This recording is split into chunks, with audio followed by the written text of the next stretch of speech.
శ్రీ రేణుక ఎల్లమ్మ తల్లి జాతర 25వ జాతర మహోత్సవము కెప్టెన్ రామారావు జంక్షన్, అల్లిపురం, విశాఖపట్నం. 6వ తారీఖు మార్చి నెల 2025 సంవత్సరము గురువారం సాయంత్రం 6 గంటల నుండి అమ్మవారి తొలేలు సందర్భంగా డాన్స్ బేబీ డాన్స్ కార్యక్రమము జరుగును. బాల భవన్ వారి బాలికలచే నృత్య ప్రదర్శన జరపబడును. 7వ తారీఖు మార్చి నెల 2025 శుక్రవారము పరస ఉదయం 5 గంటలకు అమ్మవారికి పూజా కార్యక్రమములు, ఉదయం 10 గంటలకు అమ్మవారికి జలాభిషేకము. శ్రీ పోలేరమ్మ సదరంపట్టు అచ్చంపేట నుండి మహిళలు నీటి బిందులతో భారీ ఊరేగింపు జరుగును.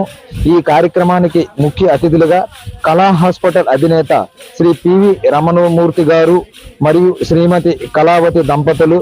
సాయంత్రం 6 గంటల నుండి శ్రీ ఎస్విటి సత్యనారాయణ గారు, శ్రీను గారి సహకారంతో రోషన్లాల్ ఆర్కెస్ట్రా కార్యక్రమం కూడా జరుగును.